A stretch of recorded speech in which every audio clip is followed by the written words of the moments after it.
नमो भगवते वासुदेवाय।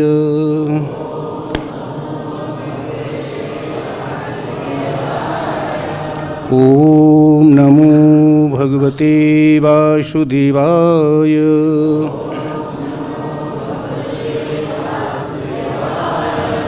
ओम नमो भगवते वासुदेवाय।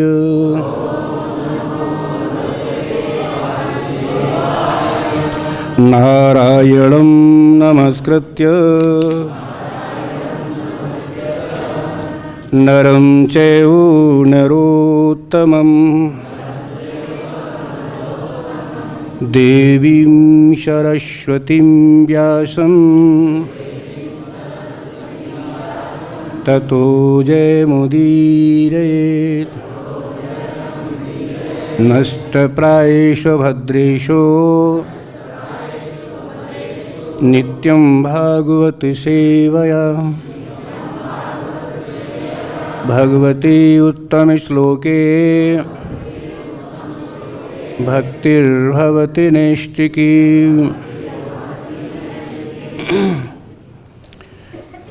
श्रीमद्भागवतम स्कंद 7 अध्याय 8 श्लोक संख्या 52। श्री यक्षावुचुः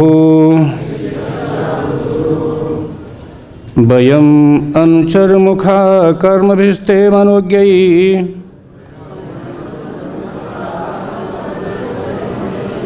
स्त इह दितिस्तुतेन प्रापिता वाहकत्वम्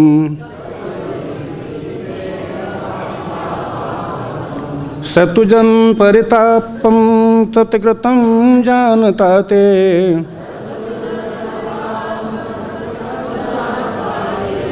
नरहरूपनीतः पंचतां पंचविश।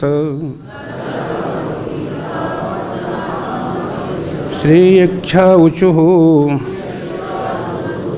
वयम् अनुचरमुख्या कर्मभिरस्ते मनोज्ञैः स्त इह दितिस्तुतेन प्रापिता वाहकत्वम् सतुजं परितापं तत्कृतं जानता ते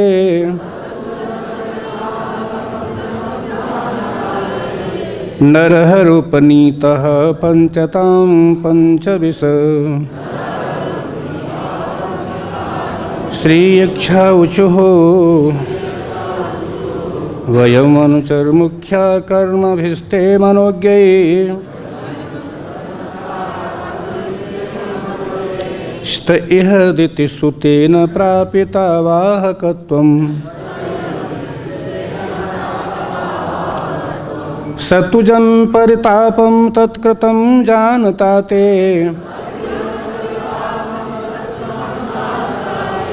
नरहर उपनीतः पंचतां पंचविंश।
माता जी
श्री यक्षावचुः। यक्षलोक के निवासियों ने प्रार्थना की, वयम हम अनुचर मुख्यः आपके प्रमुख सेवक कर्म भी सेवाओं से ते तुम्हारे मनोज्ञ अत्यंत अच्छे लगने वाले ते वे यह इस समय दितिस्तुतेन दिति पुत्र हिरण्यकश्यप द्वारा प्रापितः वलात लगाए गए वाहकत्वम कार के कार्य में सह वह तो लेकिन जनपरतापम मनुष्य की दयनीय स्थिति तत्कृतम उसके द्वारा की गई जानते हुए ते तुम्हारे द्वारा नरहर हे नृसिंह रूप उपनीतः प्राप्त लाया गया है पंचताम मृत्यु को पंचविंश हे 25वें सिद्धांत अन्य 24 तत्वों के नियंत्रक। अनुवाद और तात्पर्य श्रील प्रभुपाद द्वारा जगत गुरु श्रील प्रभुपाद की। यक्षलोक के निवासियों ने प्रार्थना की, हे 24 तत्वों के नियामक, हम आपको वहाने वाली सेवाएं करने के कारण आपके सर्वश्रेष्ठ सेवक माने जाते हैं, फिर भी द्वितीय पुत्र हिरण्यकश्यप के आदेश पर हमसे पालकी ढोने का कार्य लिया जाता था। हे नृसिंह देव, आप यह जानते हैं कि इस असुर ने किस तरह सबों को कष्ट पहुंचाया है, किंतु अब आपने इसका वध कर दिया है और इसका शरीर पंच तत्वों में मिल गया है। तात्पर्य, परमेश्वर 10 इंद्रियां, 5 भौतिक तत्वों, 5 इंद्रिय विषयों, मन, बुद्धि, अहंकार तथा आत्मा के नियामक हैं। अतएव उन्हें पंचविंश अर्थात 25वां तत्व कहा गया है। यक्ष लोक के वासी समस्त सेवकों में श्रेष्ठ माने जाते हैं, किंतु हिरण्यकश्यप उनसे पालकी ढुवाता था। सारा ब्रह्मांड हिरण्यकश्यप से संतप्त था, किंतु अब जब उसका शरीर मृत्यु को प्राप्त हो चुका था तो सबों को शांति हुई। हिरण्यकश्यप की मृत्यु से यक्ष पुनः पूर्ण पुरुषोत्तम भगवान की सेवा में लग गए। इस तरह उन सबों ने भगवान के प्रति कृतज्ञता प्रकट की और उनसे प्रार्थना की। ओम अज्ञानतिमिरान्धस्य ज्ञानाञ्जनशलाकया चक्षुरुन्मीलितं येन तस्मै श्रीगुरुवे नमः। श्रीचैतन्यमनोभीष्टं स्थापितं येन भूतले स्वयं रूप कदा मह्यं ददाति स्वपदान्तिकं। वन्दे अहं श्रीगुरोस्युत्पदकमलं श्रीगुरुन् वैष्णवांश्च श्रीरूपं साग्रजातं सहगण रघुनाथान्वितं तं सजीवं साद्वैतं सावधूतं परिजनसहितं कृष्णचैतन्यदेवं श्रीराधाकृष्णपदान् सहगण ललिता श्रीविशाखान्वितांश्च। हे कृष्ण करुणा सिंधो दीनबंधो जगत्पते गोपेश गोपिकाकांत राधाकांत नमोस्तुते। तप्त कांचन गौरांगी राधे वृंदावनेश्वरी वृषभानुसुते देवीं प्रणमामि। नमो महावदन्याय कृष्ण प्रेम प्रदायते कृष्णाय कृष्ण चैतन्य नामिनी गौरत्वसे नमः। वाञ्छाकल्पतरुभ्यश्च कृपा सिन्धुभ्यैव च पतितानां पावनेभ्यो वैष्णवेभ्यो नमो नमः। जय श्री कृष्ण चैतन्य प्रभो नित्यानंद श्री अद्वैत गदाधर श्रीवासादि गौरभक्तवृंद। हरे कृष्णा कृष्णा कृष्णा हरे हरे हरे राम राम राम हरे हरे। हरे कृष्णा कृष्णा कृष्णा हरे हरे हरे राम राम राम हरे हरे। हरे कृष्णा कृष्णा कृष्णा हरे हरे हरे राम राम राम हरे हरे। यं प्रयन्तमनुपेतमपेतकृत्यं द्वैपायनो विरहकातर्या जुहावो पुत्रेति तन्मयतया तरवोऽभिनेदोस्तं सर्वभूतदं मुनिमानितोऽस्मि। यस्वानुभावमखिलश्रुतिसारमेकम् अध्यात्मदीपम् अतितितिष्ठां तमोन्दं संसारिणां करुणयः पुराणगुह्यं तं व्याससूनुमप्यामि गुरुं मुनीनाम्। हरे कृष्ण। तो बहुत बढ़िया विषय चल रहा है।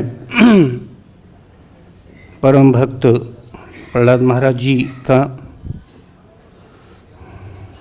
जो आप विगत कई दिनों से सुनते आ रहे हैं।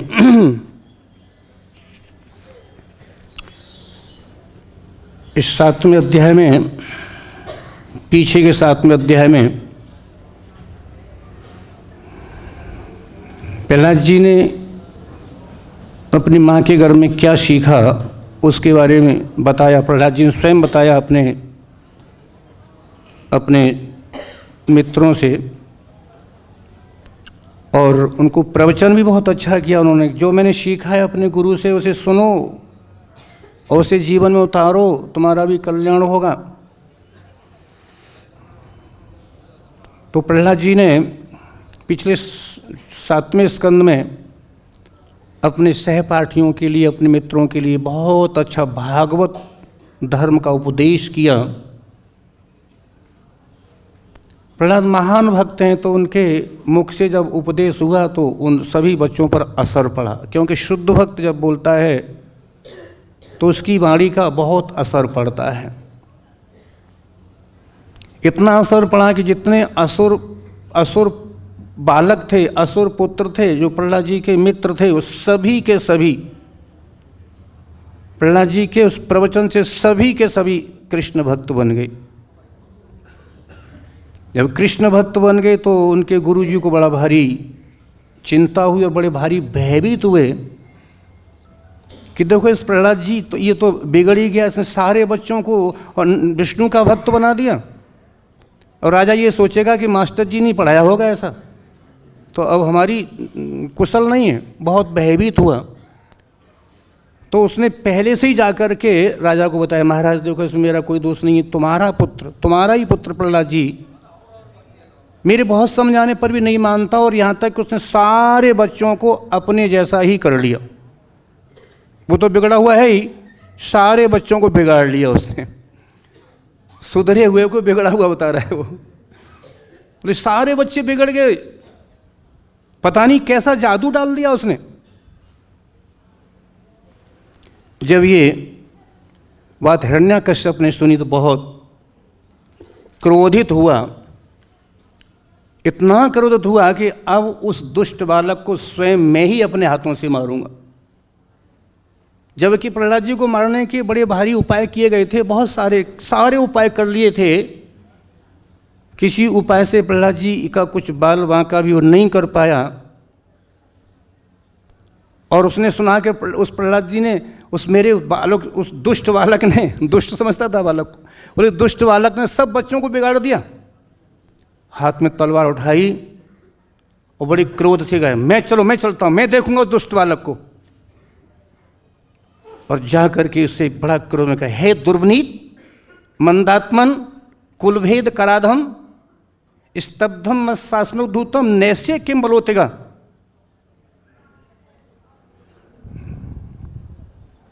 स्तब्धम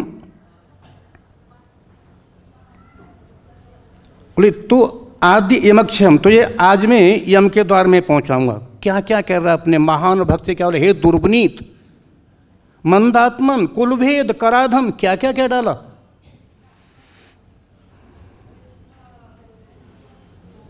तू बहुत दुर्वनीत है, दुष्ट है, और तेने सारे परिवार को तोड़ दिया, हमारे जो असुर परिवार है सबको बिगाड़ दिया तेने। आज तेरे लिए मैं ही यमक्षयम, यम के द्वार मैं ही भेजूंगा। अरे तुझे पता नहीं किसके सामने खड़ा है? क्रुद्धस्य यस्य कंपन्ते त्रयो लोक सहेश्वरा। यदि थोड़ा भी क्रोध करता हूं तो मेरी क्रोध की वजह से, थोड़े भी भौं टेढ़ी करता हूं, क्रुद्धस्य कंपन्ते, थोड़े क्रोध करने से कंपन्ते त्रयो लोक, तीनों लोग थर थर कांपने लगते। त्रयोलोक सहेश्वरा, और लोकपालों के सहित, सहेश्वरा लोकपालों के सहित तीनों लोग थर थर कांपते थोड़ा सा क्रोध करने पर भी। और तत्समय अभितवत मूढ़ शासनम किम बलोतेगा, और उसी के सामने, अरे मूढ़, अरे दुष्ट, उसी के सामने अभितवत एकदम निडर खड़ा हुआ है। किम बलोतेगा, किसके बल पर, किसकी शक्ति है तेरे में जो तू डरता भी नहीं और मरता भी नहीं। किम बलोतेगा, किसकी शक्ति, किसका बल है तुझमें? प्रहलाद जी बोले, महाराज किसका बल? हाँ बता जल्दी, किसके बल पर तू न डरता है न मरता है? प्रहलाद जी हाथ जोड़े खड़े हुए थे बड़े नम्र भाव से। पहले तो प्रहलाद जी ने कुछ समझाया, अरे दुष्ट बता तू किसके बल पर न मरता डरता, जल्दी बता, शीघ्र बता। तो प्रहलाद जी बोले, पिताजी न केवलम मे भवताश्च राजन सबैवलम बलिनाम च परेशाम परे बरेमी स्थिर जंगमायेन ब्रह्मादयो ये न बसम प्रणीतः। प्रहलाद जी बड़े नम्र भाव से बोले, पिताजी न केवलम में, केवल मुझ में ही बल, किसका बल मुझ में ही नहीं है, न केवलम में भवतास राजन, हे राजन भव आप में भी उसी का बल है जिसका बल मुझ में है, और उसी का बल आप में है। सभय बलम बलनाम, चाहे वो सभी बलवानों के बलवान, सभी बलवानों के बलवान श्री कृष्ण हमारे विष्णु हमारे प्रभु हैं, उन्हीं का बल आप में और उन्हीं का बल हम में। और इतना ही नहीं, परे बरे में स्थिर जंगमाये, जितने चर अचर प्राणी, ब्रह्मादयो, ब्रह्मा आदि से लेकर जितने चर अचर प्राणी हैं सभी में उन्हीं का बल है, उन्हीं का बल है। अच्छा उनका बल कहाँ है तेरा, वो बता, तेरा भगवान है कहाँ, जल्दी बता। अब उसी बलवान को देखूं मैं, कहाँ है जल्दी बता। पिताजी कहाँ नहीं है वो? अच्छा ये खंबे में है। पिताजी वो खंबे में भी हैं, खंबे में भी हैं। जब ऐसे प्रहलाद जी ने कहा तो दुष्ट ने विचार किया, मैं तो उसको ढूंढ ही रहा था विष्णु को, क्योंकि मेरे भय से पता नहीं कहाँ कहाँ छुपा रहता है, कहीं मिलता ही नहीं। मैं तो ढूंढ रहा था, अच्छा हुआ तेने बता दिया। इस खंबे में तो देखता हूँ तेरे भगवान को कितना बलवान है। एक घूंसा दिया खंबे में, जैसे घूंसा दिया उसमें खंबे में, तो उसमें से बड़ी भारी आवाज आई, बड़ा भारी हुंकार आई। उनकी हुंकार से पृथ्वी हिल गई और सबके कान बहरे हो गए, सब भयभीत हो गए। वो दुष्ट समझ गया ये विष्णु बहरूपिया है ना, ये पता नहीं कहाँ से प्रकट हो जाता है, ये लगता है इसी खंबे में होगा। तो तलवार से खंबे को जैसे काटना चाहा, उसी में से भगवान नरसिंह प्रकट हो चुके। बोल नरसिंह भगवान की। नरसिंह भगवान प्रकट हुए, वो देख रहा, अरे ये क्या है, न मनुष्य है, न शेर है, न पशु है, न मनुष्य है, ये तो बीच में ही है ना, न मनुष्य है न पशु, बीच में ही है क्या, बड़ा अद्भुत प्राणी है। हिरण्यकश्यप समझ गया ये विष्णु छलिया है और निश्चित रूप से मेरे मारने के लिए उसने ये सब माया रची है। माया भी तो है ही वो, पर वो जानता नहीं कि मैं उससे भी बड़ा मायावी हूं, उससे बड़ा बलवान हूं। मेरे सामने है क्या वो, ऐसे अपने को बड़ा भारी बलवान मानता था वो। असुर था ना, असुर बस अपना ही बल सबसे श्रेष्ठ मानते, स्वयं को भगवान बनते हैं वो। अब तलवार उठा करके भगवान को मारने के लिए, युद्ध करने के लिए तैयार हो गया। गदा उठा करके, गदा युद्ध हो रहा है।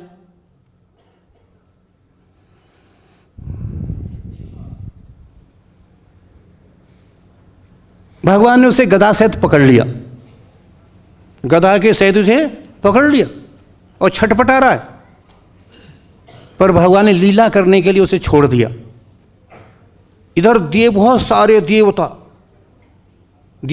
अपने अपने विमानों पर ये देख रहे हैं, बड़ी भारी भीड़ लग रही है और बड़े भयभीत हो रहे हैं, डर रहे हैं। और ये पता नहीं, ये तो भगवान से छूट गया लगता है, ये तो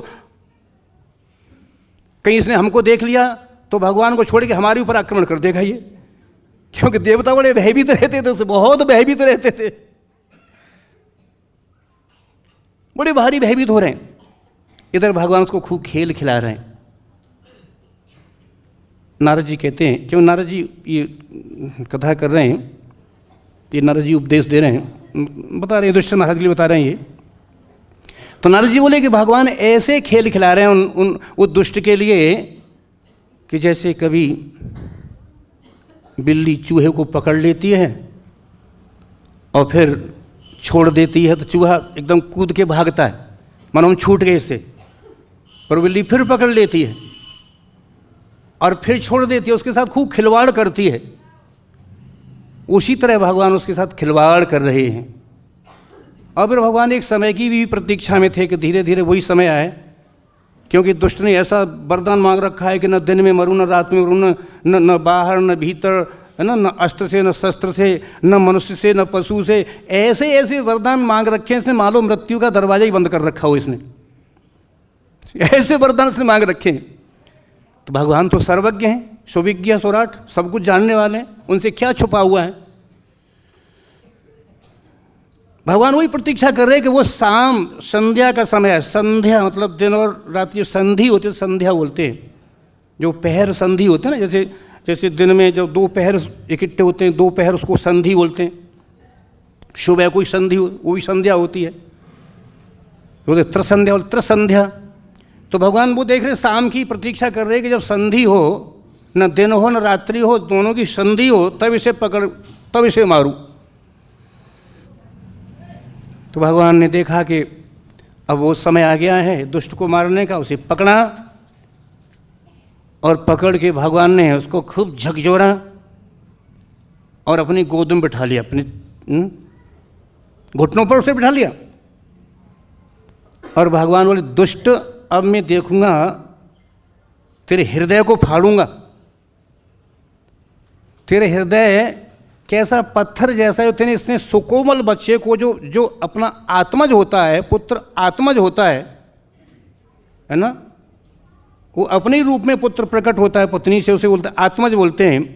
तो जो आत्मज होता है उसके प्रति तेरा इतना कठोर हृदय, तेरा पत्थर से भी ज़्यादा कठोर, तेरे हृदय को ही निकालूंगा पहले तो मैं। तो भगवान ने अपने नाखूनों से, क्योंकि जो वरदान मांगे सारे पूरे कर दिए उन्होंने, भगवान ने बिठा लिया ऊपर और नाखूनों से उसके पहले हृदय को, छाती को चीरा और उसे हृदय को निकाल लिया। दुष्ट तेरे हृदय तेरा बहुत कठोर है ना, हृदय को निकाल के दूर फेंक दिया। हृदय को भगवान ने हृदय को निकाल के दूर फेंक दिया। तेरा कैसा हृदय है, ये हृदय देखने के लायक नहीं है तेरा हृदय। जो सुकोमल बच्चों को कितना तूने कष्ट दिया है। फिर भगवान ने उसके हृदय को दूर फेंक के फिर उसकी सारी आंतों को निकाला और आंत निकाल के गले में माला लटका दी, गले में माला की तरह डाल दिया उन आंतों को। भगवान का बड़ा विकराल रूप हो रहा है। एक तो उसकी आंतें गले में माला की तरह पड़ी हैं, भगवान के गले में, है ना, उसकी आंतें माला की तरह पड़ी हुई हैं और उसके खून से भगवान का जो मुख है, भगवान की हाथ, भगवान के मुख इत्यादि बाल सब खून से भीगे हुए हैं। और भगवान नरसिंह की आंखें इतनी तेज हैं कि दिन का तेज फीका कर दिया। और भगवान के बाल इतने सोने की तरह भगवान के बाल चमक रहे हैं, बड़ा दिव्य तेज है। और आंखों की दृष्टि से देखते ही सबको भस्म कर देंगे क्या। अब बहुत सारे असुर आए तो भगवान ने सभी असुरों को, क्योंकि उसके जितने सैनिक थे ना वो भी बड़े दुष्ट थे, उन सभी असुरों को भगवान ने मार दिया। सबको मार के भगवान ने देखा कि थोड़ा बैठने के लिए आसन तो देना चाहिए। उसी के आसन पर बैठ के कूद के, उसका बड़ा अच्छा सिंहासन था, उसके सिंहासन पर बैठ गए और बड़े भारी क्रोध में। अब देवताओं ने देखा कि हिरण्याकश्यप पूरी तरह से मरा है कि नहीं मरा है। जब उनको ये पूरा विश्वास हो जाए मर गया तभी जाएंगे वहाँ, नहीं तो फिर पता नहीं ये कहीं हमको फिर न कोई तकलीफ दे। देवता डरते देवता वो भी ब्रह्मा जी को आगे कर गए, क्योंकि ब्रह्मा जी का तो भक्त था ना वही ब्रह्मा जी को आगे, मुख्य देवता पहले आगे, ब्रह्मा, शिव और इंद्र, बाकी और बहुत सारे देवता अब भगवान के पास स्तुति करने के लिए आए। सबसे पहले ब्रह्मा जी भगवान उग्र रूप नरसिंह के सामने जाकर के हाथ जोड़ करके खड़े हो गए। बड़े भयभीत हो रहे हैं, क्योंकि भगवान का इतना भयावना रूप है, उसको देखकर ब्रह्मा जी भयभीत हो रहे हैं, पर हाथ जोड़ करके कांपते कांपते भगवान की स्तुति कर रहे हैं। क्योंकि ये जो विषय चल रहा है, ये सभी देवी देवता सिद्ध चारण सब स्तुति कर रहे हैं भगवान की। तो पहली स्तुति ब्रह्मा जी ने की, बोले न तो अस्मनंताय दुरंति शक्ते विचित्र वीर्याय पवित्र कर्मणे विश्वस्य सर्ग स्थिति संयमान गुणै स्वलीलया संधते अव्यय आत्मने। ब्रह्मा जी बोले न तो अस्मि अनंताय विचित्र वीर्याय दुरंत शक्तये। ब्रह्मा जी कह रहे हे प्रभु आप अनंत हैं, आपका कोई अंत पा ही नहीं सकता। दुरंत्य शक्ति है और आपकी शक्ति का तो कोई पारावार है ही नहीं। और विचित्र वीर्य है, हे प्रभु आपकी जो वीरता है वो बड़ी अद्भुत वीरता है। पवित्र कर्मणे, और आप जो भी कार्य करते हैं, आपने भले इसकी आंत को निकाल के गले में डाल लिया, खून से लथपथ हो रहे हो, लेकिन पवित्र कर्मणे, आप जो भी कार्य करते हो एकदम सब पवित्र होता है। प्रभु अरे आप ही तो इस संसार के भौतिक गुणों को, रजोगुणों तमोगुण, इन तीनों को धारण करके, और आप ही तो संसार की सृष्टि और पालन संहार करते हो। प्रभु स्वलीला, अपनी लीला से ही करते हो। ये इस संसार को बनाना और इसकी रक्षा करना और बिगाड़ना आपके तो केवल संकल्प मात्र का ही खेल है। स्वलीला, लीला मात्र का ही खेल है। अपनी लीला से ही संसार को रचते हो और संकल्प से सबको विनष्ट करते हो। ये तो क्या चीज़ है हिरण्यकश्यप। हे प्रभु, हे अनंत, मैं आपके चरणों में कोटि कोटि प्रणाम करता हूँ, हे प्रभु थोड़ा शांत हो जाओ। अब भगवान नृसिंहदेव और क्रोध होकर के देख रहे हैं, ये सब वरदान तैने तो दिए थे उसको। भगवान मन में ही सोच रहे हैं सारे वरदान तैने दिए हमको, हमारे आगे आगे प्रार्थना कर रहा है। और क्रोधित होने लगे, ब्रह्मा जी साइड हो गए। लगता है तो भगवान हमारी बस की बात नहीं, भगवान शांत हो जाए। भगवान शिव को इशारा किया, प्रभु आप तो वैष्णवाना में था संभो, आप कृपा करो। तो भगवान शिव जी आए और बोले, प्रभु कोपकालो युगांतस्ते कोपकालो युगांतस्ते हतो अयम असुर अल्पकः हतो अयम असुर अल्पकः तत्सुतम पाहे उपसृतम भक्तम ते भक्तवत्सला। हे भक्तवत्सल, हे प्रभु आप इतने क्रोध में हो, आप कितने उग्र रूप में, कितने क्रोध में हो प्रभु, और आपका इतना क्रोध करने का समय अभी तो आया नहीं है। युगांतस्ते, जब कल्प का अंत होता है, कल्प का अंत करने के लिए, सबका विनाश करने के लिए, उस समय आपका ऐसा क्रोध होता है। आपने ऐसा क्रोध ऐसा किया है मानो युग का अंत करने वाला क्रोध आपने अभी प्रकट कर दिया। प्रभु इतना क्रोध करने की आपको तो कोई आवश्यकता नहीं है।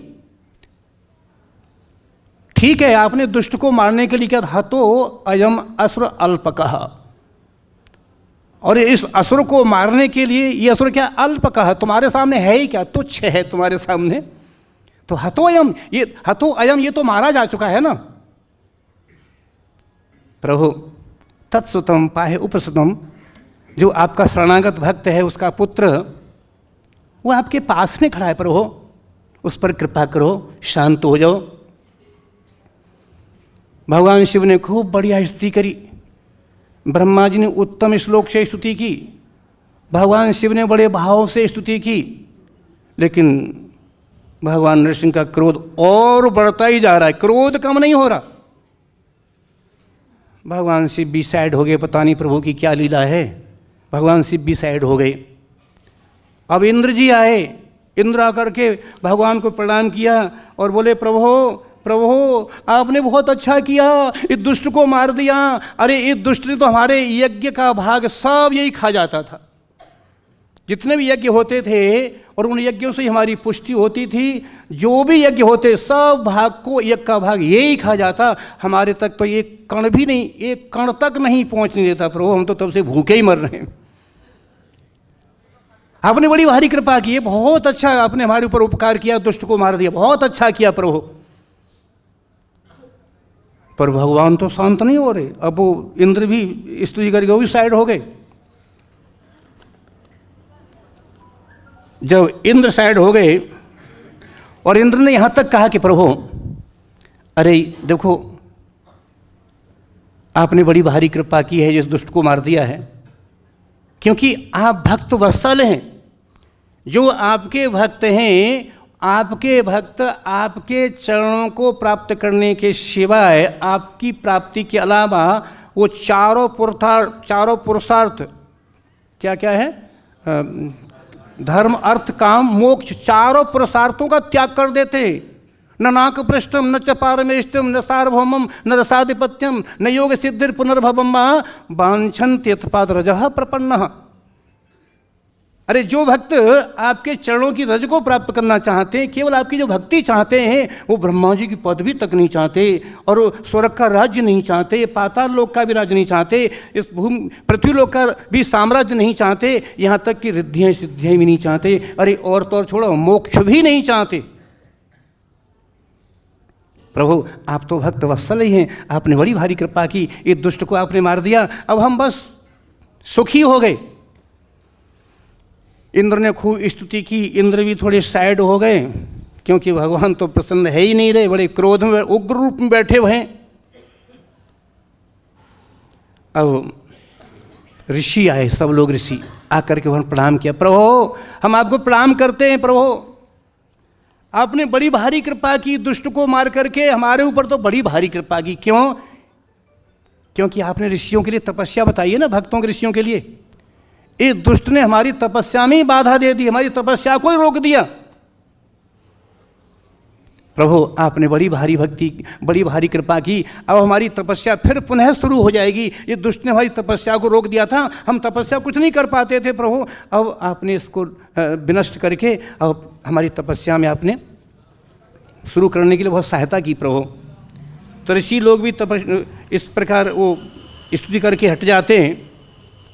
और पितर लोग आते हैं, पितर लोग, प्रभु प्रभु कितनी आपने कृपा की है, हमारे ऊपर तो बहुत ज़्यादा कृपा की, हम तो भूखे ही प्यासे ही मर रहे थे, हम तो भूखे और प्यासे मर रहे थे, क्योंकि हमारे पुत्र जब श्राद्ध के समय कोई श्राद्ध करते थे तो ये छीन के स्वयं खा जाता था, हमारे पास तक एक कण तक नहीं आने देता था।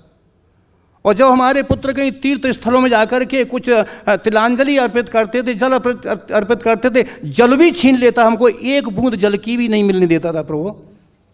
हम तो भूखे और प्यासे मर रहे थे, अपनी बड़ी भारी कृपा की, इस दुष्ट को मार दिया, तो अब बस हमको खूब सुख प्रदान कर दिया प्रभु आपने। अब वो भी थोड़ा सैड हो जाते हैं। अब नंबर आता है सिद्धों का। सिद्ध बोले प्रभु कितनी भारी कृपा की है आपने दुष्ट को मार करके। अरे हम तो सिद्ध लोक के वासी हैं, अष्टांग योग की सिद्धियां हमें स्वतः ही प्राप्त हैं, पर इस दुष्ट ने सारी सिद्धियों पर स्वयं ही कब्जा कर लिया, हमको सिद्धियों से रहित कर दिया इसने। अब आपने बड़ी भारी कृपा करके प्रभु बस हमारा अधिकार हमको दिला दिया, ये बड़ी भारी कृपा की है प्रभु, हम आपको बार बार नमस्कार करते हैं। तो सिद्ध लोग भी भगवान से प्रार्थना करके नमस्कार करके वो भी हट जाते हैं। अब विद्याधर प्रकट होते, विद्याधर आए सामने और भगवान से प्रार्थना की, प्रभु आपने कितनी भारी कृपा की है, इस दुष्ट का विनाश करके हमारे ऊपर तो बड़ा भारी कृपा की है, क्योंकि जो हमारी प्रकट और अप्रकट होने की जो शक्ति थी ना, इस दुष्ट ने सारी छीन ली थी। जो प्रकट होने की और अप्रकट होने सारी शक्ति इसने छीन ली थी प्रभु। अब आपने हमारा अधिकार हमें दिला दिया, बड़ी भारी कृपा की, हम आपको बार बार प्रणाम करते हैं। तो सिद्ध लोगों ने भगवान को प्रणाम किया और उनकी स्तुति की, वो भी एक साइड हो जाते हैं। अब विद्याधर, अब नागों का नंबर आया। नाग भगवान के सामने आके प्रणाम करते, प्रभु आपने हमारे ऊपर कितनी भारी कृपा की दुष्ट को मार करके। अरे दुष्ट ने हमारा सर्वस्व छीन लिया, हमारी जो मणि है ना, मणि, सारी मणि इसने छीन ली, और यहाँ तक हमारी सुंदर पत्नियों को भी इसने अपने कब्जा में कर लिया।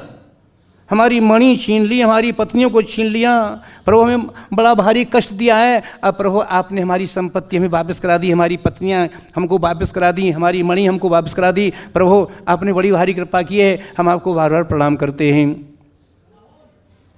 तो नाग लोग के जो नाग थे ना, वो भी भगवान की स्तुति करके वो भी साइड हो जाते हैं। पर भगवान का क्रोध बढ़ता ही जा रहा है, कम नहीं हो रहा, एकदम उग्र रूप में आते जा रहे हैं भगवान।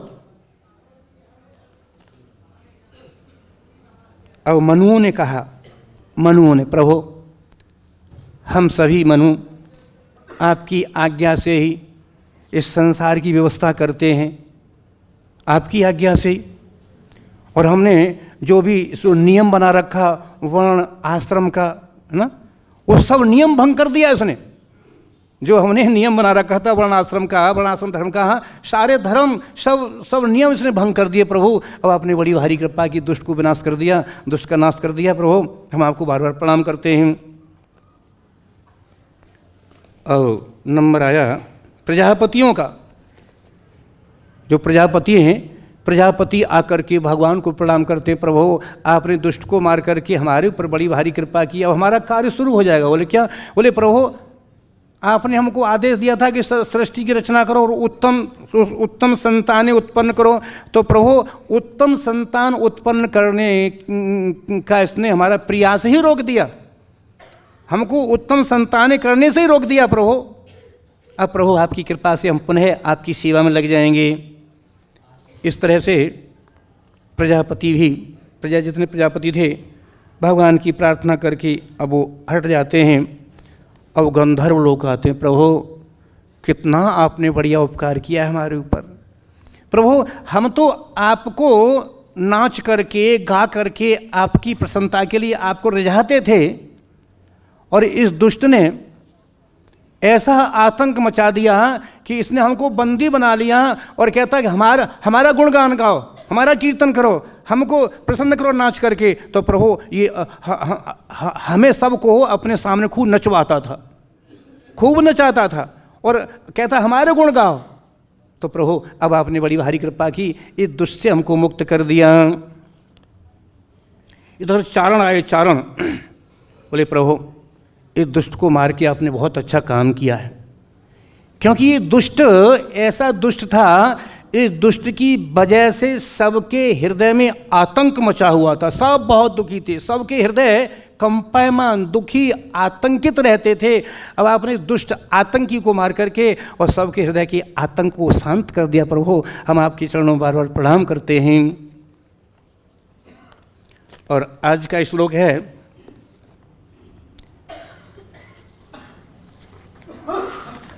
आज के श्लोक कौन बोल रहे हैं? यक्षा उचुहु, यक्ष लोग बोल रहे हैं।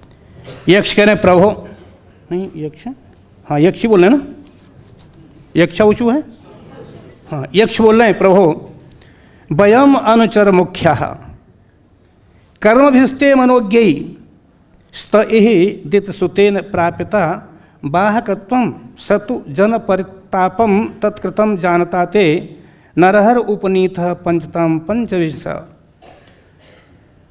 यक्षलोक बोले प्रभु, यक्षलोक के निवासियों ने प्रार्थना की कि हे 24 तत्वों के नियामक, हम आपको भाने वाली सेवाएं करने के कारण आपके सर्वश्रेष्ठ सेवक माने जाते हैं। फिर भी दितिपुत्र हिरण्याकश्यप के आदेश पर बोले हम आपके सर्वश्रेष्ठ सेवक माने जाते हैं। यक्षलोक बोले आपकी सबसे उत्तम सेवा करते हैं, और फिर भी इस दितपुत्र हिरण्याकश्यप के आदेश पर हमसे पालकी ढोने का कार्य लिया जाता है। प्रभु ये इसने तो हमको अपना सवारी बना रखा है, पालकी ढुलवाता है हमसे, और जबकि हम कितने उच्च श्रेणी के हैं और आपकी सबसे उच्च सेवा करते हैं, और ये हमसे पालकी ढुलवाता है। प्रभु हे नृसिंह देव, आप यह जानते हैं कि इस असुर ने किस तरह सबों को कष्ट पहुंचाया है, क्योंकि आपसे कुछ छुपा हुआ नहीं है, किंतु अब आपने इसका वध कर दिया है और इसका शरीर पंच तत्वों में मिल गया, पंच तत्व में मिल गया। तो ये आपने बड़ी भारी कृपा की। तो यहाँ प्रभुपाद जी कहते हैं कि परमेश्वर 24 तत्वों के नियामक हैं, 24 तत्वों के। तो श्री प्रभुपाद जी कहते हैं 24 तत्व क्या हैं? बोले 10 इंद्रियां हैं, 10 इंद्रियां हैं और 5 भौतिक तत्व। समझते भौतिक तत्व? पृथ्वी, जल, अग्नि, वायु और क्या रह गया? आकाश। तो बोले 10 इंद्रियां और ये 5 भौतिक तत्व, 15 हो गए ना। और ये 5 इंद्रिय विषय। इंद्रिय विषय मतलब रूप, रस, गंध, स्पर्श और शब्द। तो क्या स्पर्श में आ गया? रूप, रस, गंध, स्पर्श और शब्द। बोले ये 5 इंद्रियों के जो विषय हैं, और कितने हो गए? 5 और 5 10, और 10 20 हो गए ना। और आगे बताते मन, बुद्धि, अहंकार था आत्मा। कितने हो गई है? 24 हो गए। 24 तत्वों के नियामक प्रभु आप हैं, क्यों 25 में फिर भगवान हैं सबके नियामक। तहसील प्रभुपाद जी कहते हैं कि परमेश्वर 10 इंद्रियों, 5 भौतिक तत्वों, 5 इंद्रियों, मन, बुद्धि, अहंकार तथा आत्मा के नियामक हैं। अतएव उन्हें पंचविंश अर्थात 25वां तत्व कहा गया है। किसके लिए? भगवान को 25वां तत्व कहा गया है। तो यक्षलोक के निवासी समस्त सेवकों में श्रेष्ठ माने जाते हैं, किंतु हिरण्याकश्यप उनसे पालकी ढुवाता था। तो भगवान से प्रार्थना करते हैं, प्रभु आपने बड़ी भारी कृपा की, जो दुष्ट का विनाश कर दिया, क्योंकि हमें तो ये पालकी में लगा देता था। तो इस तरह से सभी देवों ने, ऋषियों ने, मुनियों ने, यक्ष, चारण, सिद्ध इत्यादि, नाग इत्यादि सभी ने अपनी अपनी शक्ति के अनुसार, क्षमता के अनुसार भगवान की प्रार्थना की, लेकिन भगवान अभी उग्र रूप में ही हैं, है ना। तो जब प्रसन्न नहीं हो रहे, यहाँ तक कि लक्ष्मी तक को भेजा, वहाँ आगे आएगा, लक्ष्मी तुम ही जाओ भाई, तुम्हारे प्रियतम हैं, तुम उनकी प्रिया हो सकता है कि, क्योंकि पुरुष कितना ही क्रोध में हो और जब श्रीमती जी सामने जाती हो सारा क्रोध ठंडा हो जाता है। हो सकता है कि आप जब सामने जाएंगी तो हो सकता है शांत तो हो जाएं, पर लक्ष्मी जी गई, लक्ष्मी ने देखा तो उसमें भगवान ने और धारा हुंकार सी मार दी। लक्ष्मी डर गई, पीछे गिर पड़ी, कांप गई, बोली देवता हो, तुमने कब का बैर मेरे उससे निकाला है, बताओ तुमने शेर के आगे मुझे भगवान को भेज दिया। अरे मेरे प्रभु, मैंने अपने प्रभु का ऐसा रूप कभी नहीं देखा। कैसा रूप देखा? बोले शांताकारम भुजंग शयनम पद्मनाभ्यम सुरेशम विश्वाधारम गगन सदसम, फिर क्या आगे, सर्वलोक महेश्वरम। मैंने तो प्रभु शांताकारम भुजंग शयनम, ऐसे प्रभु की सेवा की है, जाके चरणों की सेवा, एकदम शांत। तो तुमने मुझे शेर के आगे मरवाने को भेज दिया, कब का बैर निकाला तुमने। तो लक्ष्मी जी देवताओं को फटकार के पीछे हट जाती हैं। तो आगे वर्णन आएगा कि अब देवता बड़े भयभीत, भगवान और क्रोध में आते जा रहे हैं, कैसे भगवान का क्रोध शांत हो। तो सबने विचार किया, विशेषकर भगवान शिव ने, ब्रह्मा जी ने विचार किया कि भगवान भक्त वत्सल हैं, और जिनके कारण भगवान इस उग्र रूप में आए, जिनके कारण, जिनके लिए ये भगवान ने अद्भुत रूप धारण किया है, और सिर्फ बड़ा भारी क्रोध में आए, जिसके कारण भक्त प्रहलाद के लिए ही, तो उन पर कृपा करने के लिए, यदि आप इन भक्त को उनके पास भेज दोगे तो निश्चित रूप से भगवान प्रसन्न हो जाएंगे।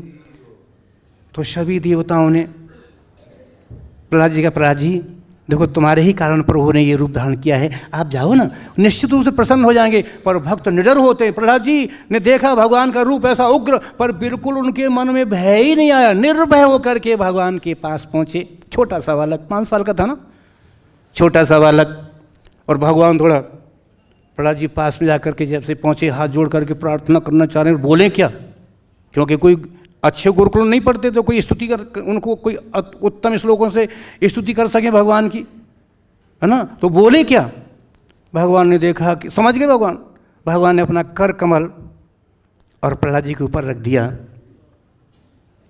और ऐसा लिखा है नरसिंह पुराण में, भगवान ने प्रहलाद जी से क्षमा मांगी, प्रहलाद मुझे क्षमा करना, जो मेरे आने में विलम्ब हुआ है, क्योंकि तुम्हारे सुकोमल शरीर पर कितने कितने कष्ट दिए, इस कष्ट के लायक तुम नहीं थे, और दुष्ट ने तुम्हें बहुत सारे कष्ट दिए, मेरे आने में जो विलम्ब हुआ है उसके लिए क्षमा करना।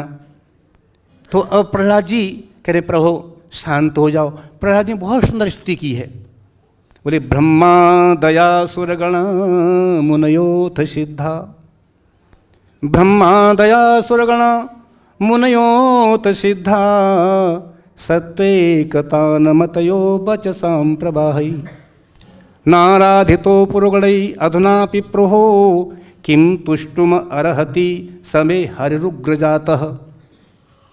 उग्रजातः, प्रभु मैं तो उग्र परिवार में, ऐसे असुर परिवार में प्रकट हुआ बालक हूँ, क्या आप मेरी प्रार्थना से प्रसन्न हो जाओगे प्रभु। ब्रह्मादय सुरगणा, ब्रह्मा आदय सुरगणा, बड़े बड़े देवता ब्रह्मा आदि जो सत्वे के तान मतयो, जो हमेशा शतोगुण में रहते हैं, मैं तो एक तमोगुणी जीव हूँ, असुर कुल का बालक हूँ। ब्रह्मादय सुरगणा जो हमेशा सतोगुण में रहते हैं, और उत्तम उत्तम श्लोकों से आपकी स्तुति की है प्रभु, और आपकी उत्तम उत्तम श्लोकों से स्तुति करके अब तक आपको प्रसन्न नहीं कर सके, तो क्या प्रभु आप मेरी स्तुति से, जो मैं असुर कुल में तमोगुण रूप में, तमोगुण परिवार में असुर कुल में प्रकट हुआ हूँ, जो हमेशा तमोगुण में रहता है असुर कुल, तो ऐसे परिवेश में प्रभु मैं प्रकट हुआ हूँ, तो क्या आप मेरी स्तुति से प्रसन्न हो जाएंगे। तो भगवान बड़े प्रसन्न हुए हैं। ये बड़ी सुंदर कथा आएगी आगे। तो इस तरह से ये भगवान नरसिंह देव ने हिरण्याकश्यप का वध किया है, और समय हो गया ही, हम वाणी को विराम देते हैं। कोई किसी का प्रश्न हो तो पूछ सकते हैं।